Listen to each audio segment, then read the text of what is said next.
Welcome to the Real Estate Strategies Podcast, a place for conversations that matter in order to obtain infinite wealth. I'm your host, Ken McElroy. This show is meant to keep you updated on what is going on in real estate while getting you on track to have infinite wealth and financial freedom.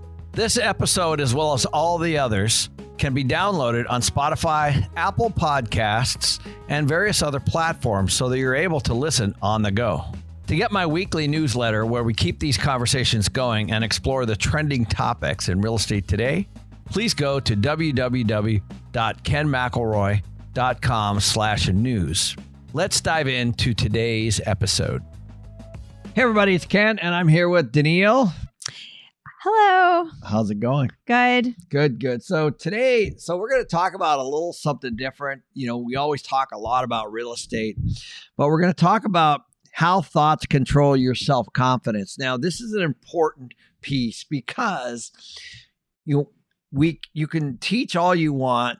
People can take courses, they can read books, but if the same programming is going on inside of you, then it's going to be very tough to implement a lot of those things. Yeah, it's hard to be successful if your self-confidence is low and you're telling yourself that you're not a successful person. Right. And before we start, I want you guys to know that, everyone has low self-confidence from time to time.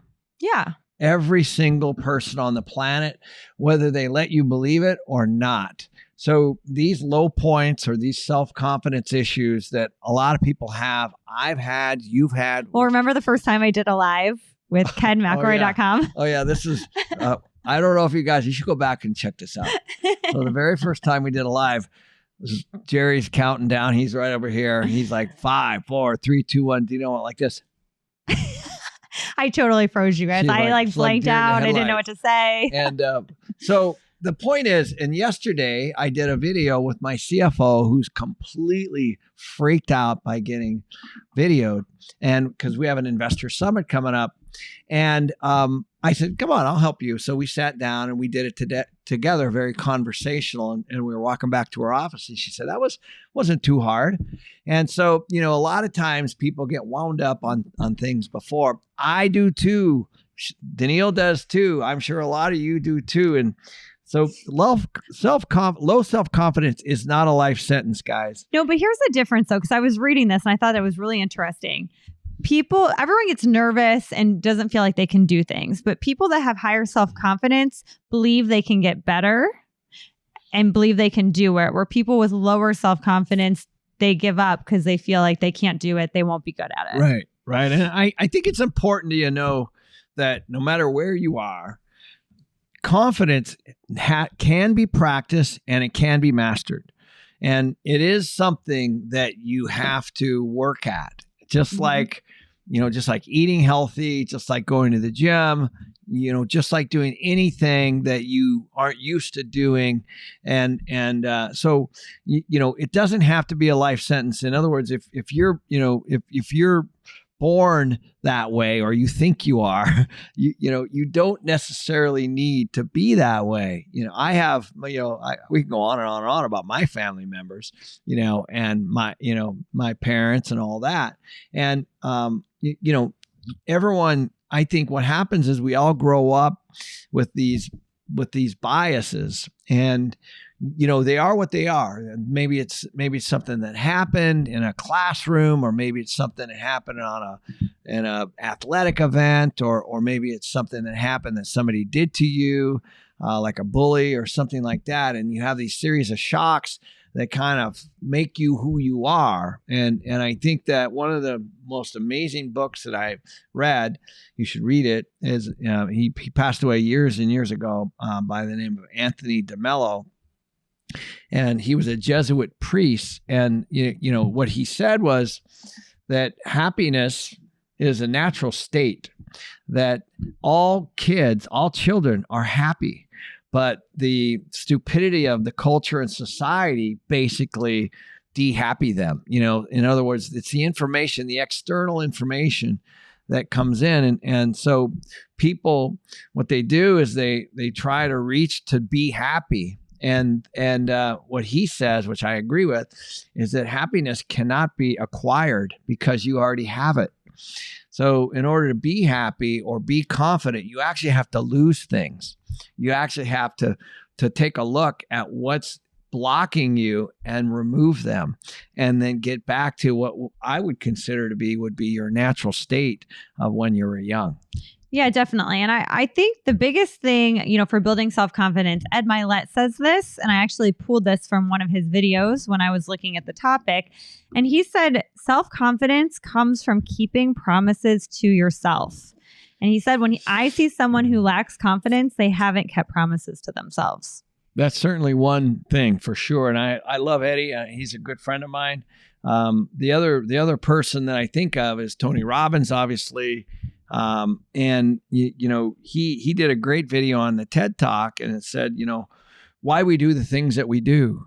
And I think that's an important piece. If you really dig into that, why do we do things the way that we do them? From the moment you get up, you have habits and routines and biases in the way you think today, all of us. And so if you're not questioning them, years ago, I started studying my conscious mind and my unconscious mind. And most of my self-confidence issues was sitting over in my unconscious mind. And so obviously, if you're aware of something, then it's easier to handle and tackle. But if you're literally unconscious about, where did that come from? And it might be something that happened years ago that you just buried or, when you get into that situation, it could be around money. I have friends that lost money years ago. And so now they're like super tight. Maybe that's you. No. Just kidding. But, the point is, there are triggers that we all have and behaviors that we all have. And it all rolls into this confidence issue, in my opinion. Yeah. But don't you think it has something to do with not keeping promises to yourself? That for sure. Yeah. You can, of course, check that box. Yeah. If you're making goals and then you don't. But even simple goals, like I'm going to wake up at 7 and go for a walk, and you don't do that, you can't trust yourself. Correct. Yeah, of course. So yeah, we can go down that whole rabbit hole on that one specific issue. But I think it starts with being present and understanding, why. Like yesterday with our CFO, that story, why? What is it with her? Like really, if you dig in, what is it with her that really, really makes her sweat, have anxiety over just speaking into a camera? Mm-hmm. Right? What is it? Like if you really dug down, is it the way she feels about herself? Is it the way she feels about her appearance? Is it something that happened? You know what I mean? So you gotta, I think, dig down in and really get into the core to be able to unwind some of that. Yeah, definitely. I totally agree with that. And you also have to get strong about pushing yourself out of your comfort zone. I know you say a lot that you should do something that challenges you every day, that makes you uncomfortable. Without a doubt. Like if you guys don't, I was reading a book the other day, and one of the chapters was fear is an asset. And I was like, that's a great chapter. That's a great chapter heading. And, I know there's all kinds of buzzwords about that. It's not easy though. It's not easy to, there's nothing wrong with having butterflies and things like that. I get them when I'm speaking on stage or doing something big, obviously, or something that I've never done before, like stand-up comedy. Well, yeah, I was going to say, we took a stand-up comedy class a few months ago. And it was a 12-week class. And then we had to perform in front of about 100 people, stand-up. Live audience. Paid audience. Paid audience. And, you and I were both terrified. I was. I mean, I cried the first time I got up on stage in front of the class. Yes, she did. And you actually almost walked off. You grabbed your... Yeah, I wanted to walk off. And the teacher's like, nope, you're going to stay. Get back up there. And the thing is that when you do those things, it increases your self-confidence. It makes you for me, the comedy made me a better speaker because...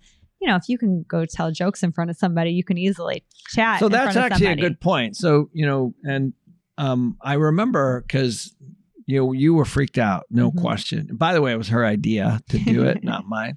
And we went, and I realized once I realized that we had to have jokes every 15 seconds, I was like, okay, this is very, and how they write them, and they're all practiced and rehearsed and all that stuff. But it can't sound practiced and rehearsed. Yes, but every single time we went, we were on stage every single time, even the first time. Yep. So we didn't ease in and then do it at the end, like both of us, I think, thought. Yes. But the point is that after the class, we both did the show.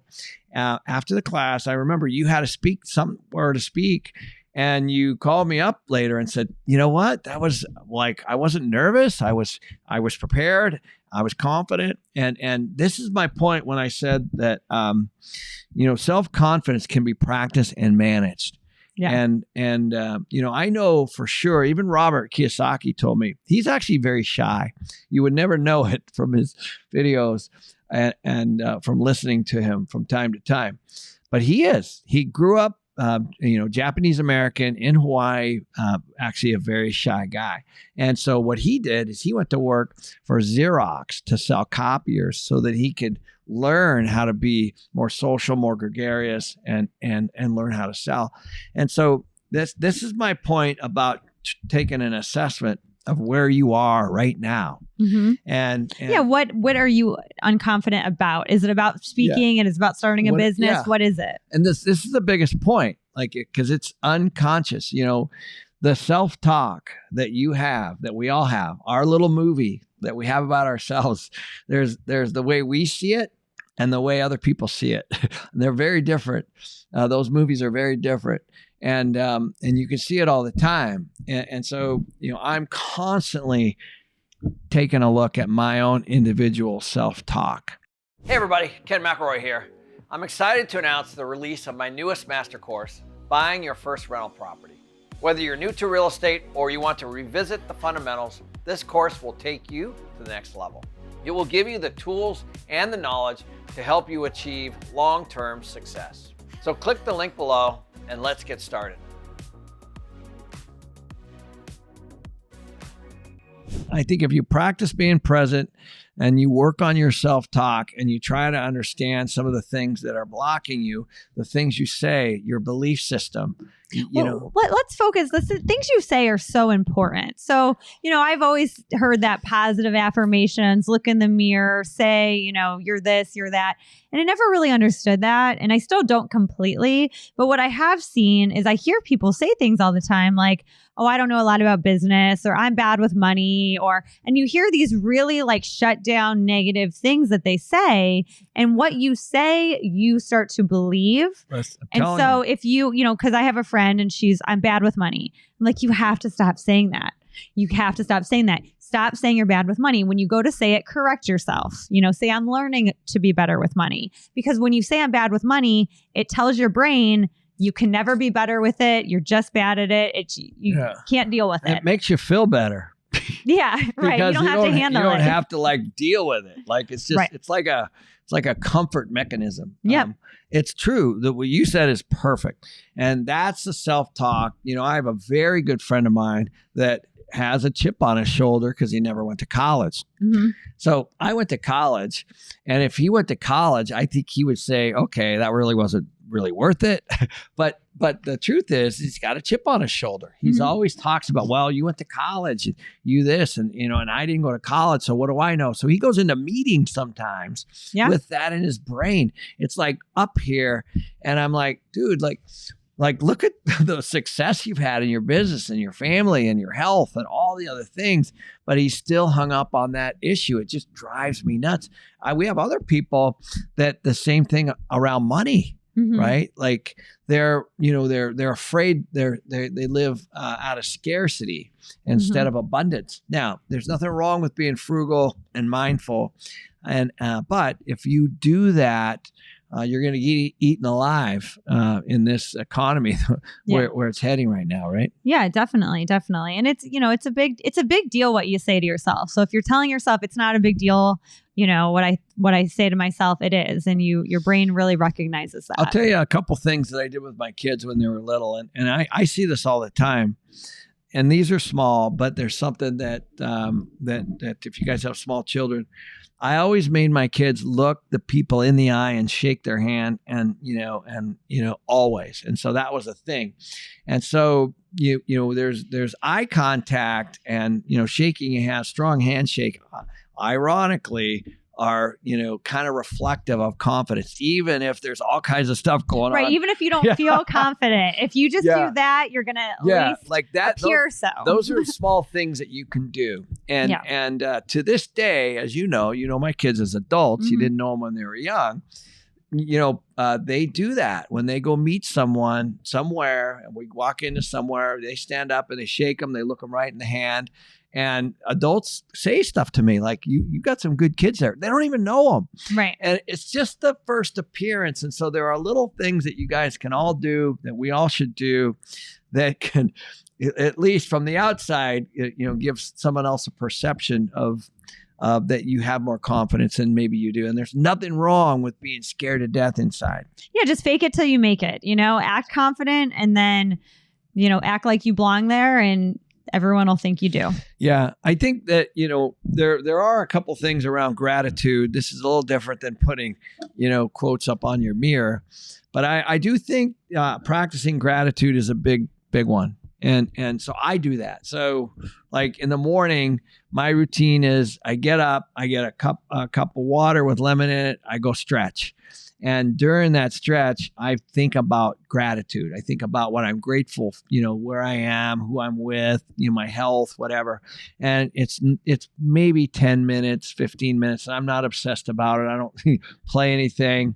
And every once in a while, I will do some meditation as well.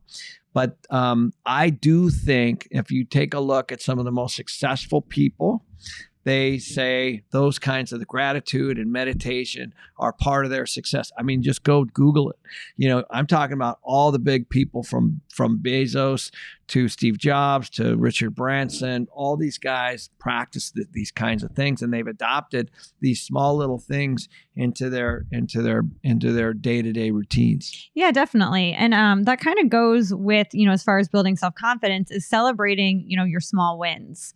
So, and big wins. But I think some people don't celebrate when they face something that scares them and get through it.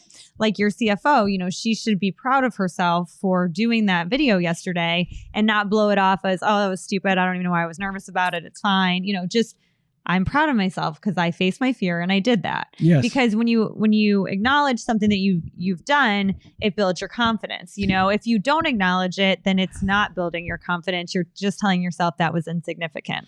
The other thing that you can do is you can praise other people. And this is a win-win. It does come back to you, not all the time, but it does. And so like in that scenario, when we were walking back, I said, hey, I'm really proud of you. You did a great job. And then what happens is it becomes reciprocal, becomes infinite. So when you start to recognize and start to look at, and then the first one, you're out of your own head, which is good. But you start to recognize and be grateful for things that other people are doing and have a little bit of empathy and meet them where they are. Then what happens is they open up just a little bit and then they start to do it back. Well, yeah. And other people may be nervous just like you. I think sometimes when you don't have self-confidence, you assume everybody around you is super confident with whatever they're doing. Like, even me, when I go to the comedy class, I just assumed I was the only one that was afraid. And I'm sure that probably wasn't the case. No, gosh, no. In fact, I took it twice, as you know. Yeah. And the second time, I think there were 8 or 10. At the end, there were only 6. Oh, yeah. There were 4 that dropped out. In our class, no one dropped out. No. But in the second class, 4 dropped out. And so it's funny. We had a friend that flew to Scotland. to meet with Dan Pena, the guy on the internet that's like big billionaire. He's literally aggressive and, he's got that in your face, aggressive style. And I said, oh, how was it? And he was telling me all about it. And I can't remember how many people. I think he said there were 20 people that paid, quite a bit of money, like over 30 grand to be in this conference with him for the weekend. But he said it's non-refundable. And there were 5 people that didn't come.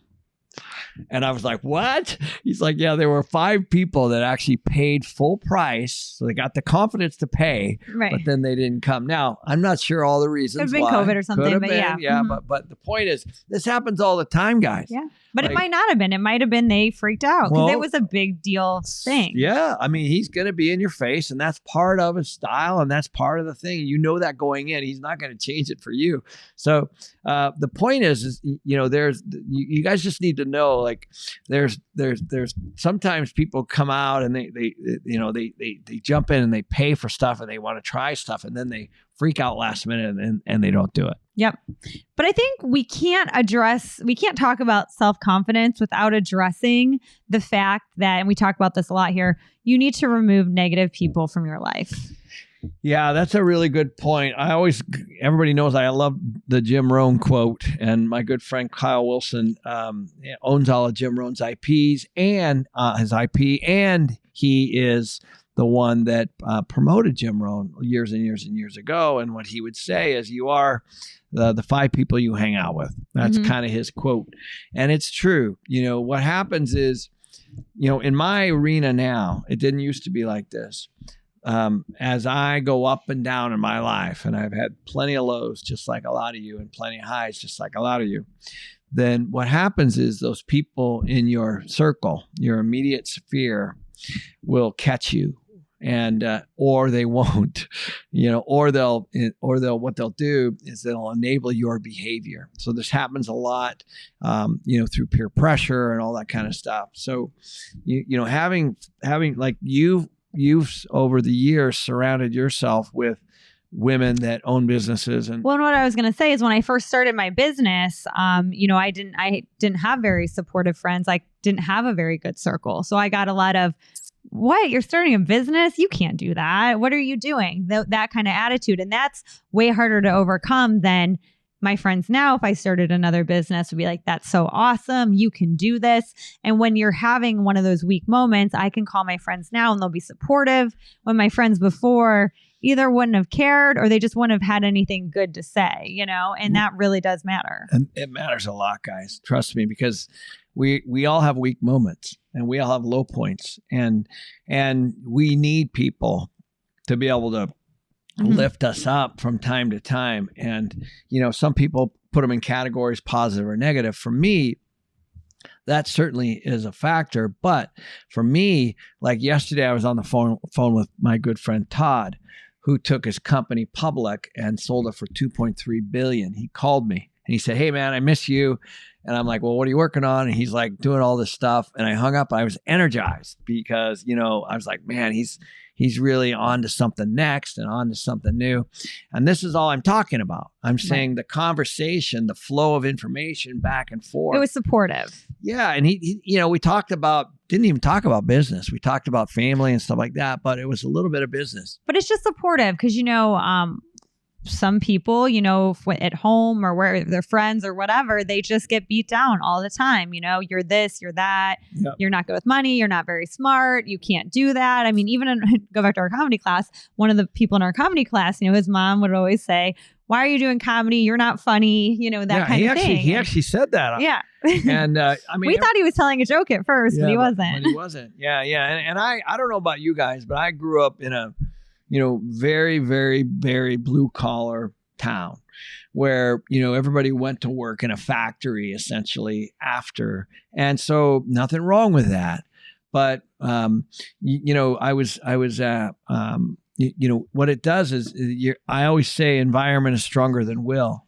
And so if your environment is, 3 toxic friends, then, that is, it's gonna weigh in on you, And so for me, I had to get out of that town and get scared. I moved to the big city of Seattle, and I was scared. I remember that was one of my, I had low self-confidence when I started my first job, and my first suit I had bought from a Salvation Army for $5. My mom altered it.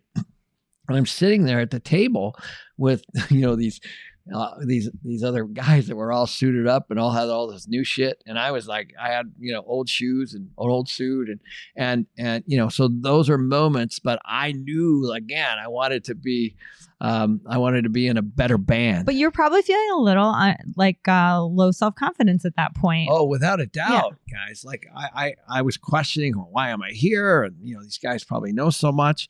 And then I realized that they have all their own stuff going on too. And they still do, and so I just want you guys to know that it's not a life sentence. You can practice and you can master being self-confident, and it takes small little things. It is about accomplishing your goals. And I know Ed, talked about that. That's part of it. There's a way to manage goals too. I think people take on too many goals. So, the biggest one, the most obvious one is the gym one. We're all going to join a gym at the end of the year. I'm going to lose 20 pounds. Yeah. And then they don't. And then it just keeps feeding into that, right? So you just got to break them down to, I think, small little achievable things. Yeah. I'm going to go to the gym 3 times a week. I'm going to read 1 book a month. Or just go for a walk. Yeah. Or if you want to start basic, go for a walk. Just go for a walk. You just need to start setting your day with things that you can rely, upon yourself to do. You can and then go from there. Yeah, just go out and enjoy the fresh air and look around and be grateful where you are and be grateful. And trust me, the universe will deliver. Yeah. But and we all have negative thoughts, guys, and we all have biases, and we all have people that have said things and done things to us and shocked us, and we've all had lots and lots and lots of pain in our lives. And if you let it sit in you, then that'll show up. And magically, if you can start to peel those things away, then what happens is, oddly enough, your money starts flowing to you, right, as away from you. Definitely. So now we're going to hop into some premium questions. I don't know how many of you watch us on YouTube Live. We're on there every Monday at 11 a.m. Pacific Central Time. And what we do is we do a conversation on recent events, and then we answer premium questions. So they come from our premium group, kenmcelroy.com/premium. That'll be in the show notes if you want to ask Ken a question. But we're going to do a couple of them for you now. So Megan wanted to know, I'm afraid if I buy my first rental and then the market crashes, that I will have made a big mistake. How do I overcome this fear? So again, this is a low self-confidence, Well, a little bit. Yeah. It's totally fine. I'm glad she said it, because that's part of it. She recognizes that, she has this fear. Sometimes people mask it with fake ego, So this is a great question. So let's talk about that. So as I said before, what does market crash mean? So, it means different things to different people. If the properties that you bought are cash flowing and you have tenants in them, if the market crashes, does it affect you? Well, no, but I guess she could think, well, I could have bought it for less, but you can't do that. But yeah, what you're doing again is you're thinking does it cash flow? You can be so you can have anxiety about the price and all the little nuances, and it'll drive you nuts. The bottom line is keep your tenant in there and keep it cash flowing. I bought properties that have gone down in value, and what saved me were my tenants. One thing that, if you just take a look at the math, rents are going to go up, guys. People are going more into rentals. People are falling out of single family because of affordability issues. And we obviously are looking at potential interest rate hikes. So what that means is, and we're already seeing it, rents going up. So, what does it mean when the market crashes? Does it mean the real estate market crashes? Well, then if you own rentals, that's good, right? Yeah, and buy more. Yeah. So, yep. So don't freak out about it as long as it cash flows. I appreciate the question. All right. My next question on premium is from Alan. He said, homes are so much cheaper in certain parts of the Midwest. I live in Florida where real estate is more expensive. Should I just buy something in the Midwest and hire a property manager? Well, depends on who else wants to be in the Midwest. So I always laugh at this. By the way, it's a fantastic question. And so like everybody's like moving to Ohio right now. Hey, easy on Ohio. I'm going to buy out Ohio. I know she's from Ohio. I'm from there. She's from Akron, actually, which is one of the first markets that's supposed to implode, by the way. I don't know if you knew that. I didn't. So yeah, again, I know, but again, it goes back to the math. If I were a betting person, I would probably buy in Florida, and the reason is there's a lot of people moving to that state. There's a lot of reasons why, and so what's going to happen is you're going to have a housing shortage there, and you're already starting to see in areas that some areas are going up more than others. So Ohio is not a place that a lot of people, and by the way, Midwest, maybe it's Nebraska, Michigan. maybe it's Iowa, I don't know. But the point is that you have to take a look at the individual submarket and see what's actually happening there. So, in the area that you grew up in, it was mostly Goodyear and Akron tires, and right, it was like very blue collar, and so when all that stuff got outsourced over the years, those companies kind of shrunk down, and the same with the car manufacturing area up in Detroit. You're going to find cheaper houses there, but the question is who's going to rent them, and rents are going to be less, so it's all proportional. Yeah, exactly. There's less growth. There's less rent. The property manager is going to cost you money. You always talk about you don't know the area. You could be buying in like the worst part of town that nobody wants to live in and not know it. Yeah, and the property managers, that's a tough one because you trust me, you'll be getting on the plane and you'll be flying there from time to time. So you got to calculate that in. Hopefully not often, but I have friends that have done that, and they get super frustrated over, they're flying there like every couple of weeks or once a month. All of a sudden that starts to add up too. Yeah, definitely. So I hope you guys like that. That's a little glimpse of our premium, kenmcelroy.com/premium. Ken always answers all your questions. Yeah. Thanks, guys. All right. See you guys next week.